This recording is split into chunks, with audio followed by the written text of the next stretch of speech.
Um, so let's talk a little bit about the food chain shortage and other supplies that's being caused, and So I'll let you start. um, Russia, so the sanctions have a lot of effects. And with the Russia war, so for instance, um, United States imports a lot of nitrogen and other feedstocks from Russia that are basically used to grow food. But Ukraine itself is a part of that whole bread basket.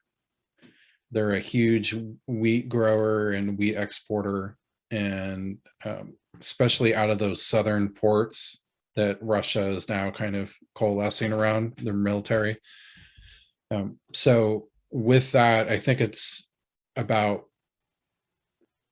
30% or more of Ukrainian wheat isn't being produced. And in the US, we have instances where fertilizer has become so expensive that I believe corn plantings are down about 5 or 6%. And that doesn't seem a lot, but that's basically like pulling out 5 or 6% of the calories out of the market. Some of this is shifting to soybeans, but it kind of gets to this point where you have this huge spike in fertilizer prices, and there's a lot of these intangible or these downwinded effects, or war, for instance, makes it unable to plant. So that really affects prices a lot. But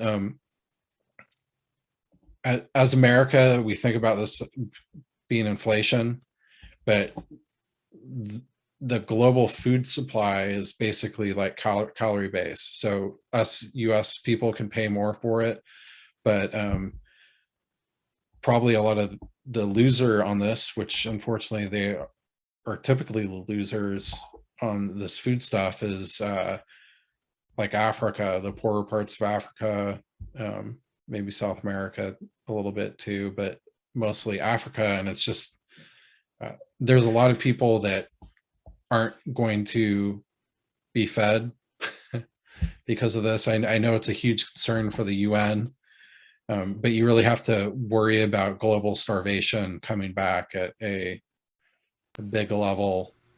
So you're seeing now plantings for stuff that's going to affect crops later in the year, Hmm. either due to lack of access to fertilizers or fertilizer being too expensive. We really have a global food supply that's meant to provide food to meet the demand of the population. And when that's hit on a supply shock like this, you really have to worry about how people are going to get fed. Um, so, uh, like we mentioned in kind of like notes before talking this about China, and so like a lot of countries typically store food, have like food storage backups and stuff. I think like the US runs at 20 or 30% right now, where they have in storage 20 or 30% of the calories that us as a country needs per year to basically survive. China has been hoarding food big time. They're at like 150%, I believe, something like that, of their global calorie intake. So they have that in storage, and it kind of brings up these interesting scenarios. Just like with COVID, us in the energy industry, like I have a friend that works with a lot of Chinese manufacturers, and as a thing of goodwill, they were sending pallets of masks to him at the beginning of COVID. So there's a lot of power with that too. And when countries when countries don't have enough to feed their citizens, then that really shakes up the power Yeah. structure.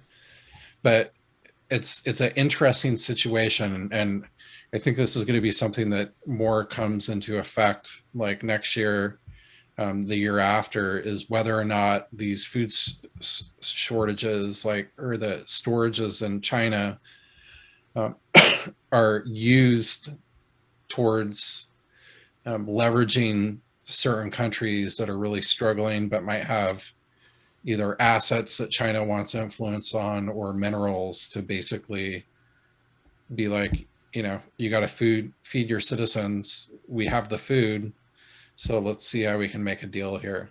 Yeah. So it's a weird time. Like everything's kind of been thrown up in chaos, and this just-in-time supply chain, whether it be food or commodities, has all been thrown for a loop. Fertilizer, like we're kind of in a new world, and it'll be interesting to see what world we end up in. And I I think China has a lot of foresight in where the world is going and has made the necessary steps to ensure that they're going to be the winner in that situation. So they play to win. Yeah, I don't really have a lot of comments on that. Best I can think of is Firefly, where the New World has they speak Chinese and English concurrently.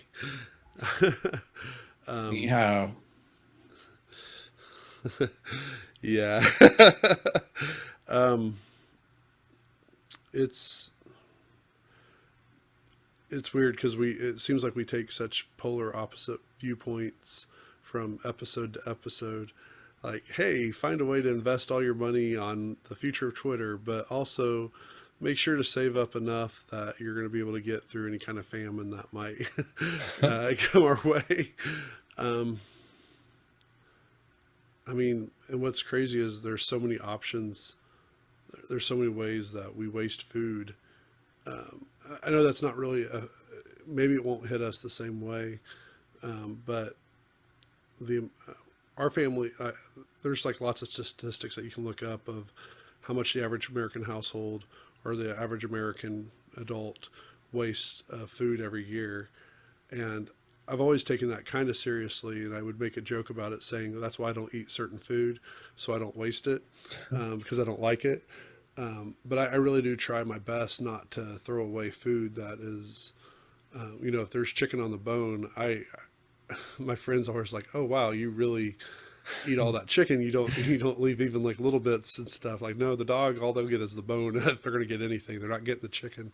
Um, and I really try my best to. And my wife does a good job. My daughter, well, she's a teenager, so what do you expect? Um, but be great at the very least. We might not be able to save all the world's problems. In fact, I'm listening to a moral philosophy book right now that's going through all the different moral philosophers over the past couple hundred years, and I'm loving it, by the way. But it's there's a thing called moral exhaustion or compassion fatigue.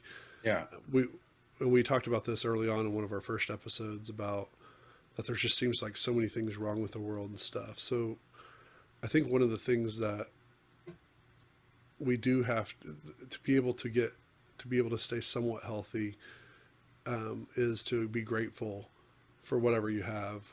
I don't know, as you, the listener, what you have in your life specifically, but if you're listening to this, you have a way of being able to listen to this and get such great advice from Matt. And Mike. Yeah, and Mike, you have the opportunity, hopefully, to be able to get to eat food, whether it's good for you or not. It's a whole other subject, but be thankful for those around you, the family, the friends, the opportunities that might sometimes you take for granted. Sometimes I think that's about the only way we can fight moral fatigue or moral exhaustion and compassion fatigue is because we can't solve all the problems, we can't make everything right, but we can at least be grateful for what we have, and also be honest about the things that are not right in the world, and just saying, hey, there's problems, there is potential for world or starvation, for some of these horrible things. Because if we don't name it, it's definitely not going to be addressed. Yeah. Yeah. I don't really, I mean, I don't have any solution for it. Like I,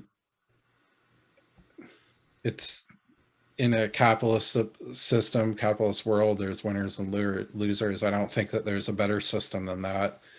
Like capitalism is the most efficient allocator of resources there is. And, but there's losers, right? Mm-hmm.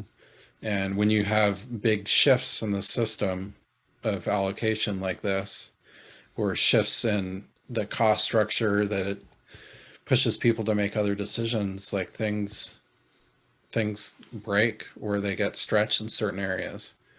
Um, you know, just like we went through this pandemic, there was places of stretching and breaking all over the place, Mm-hmm.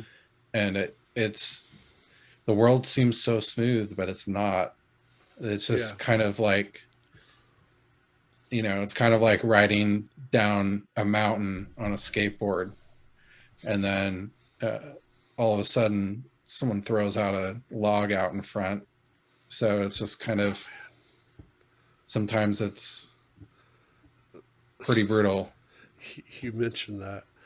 There's a new documentary on HBO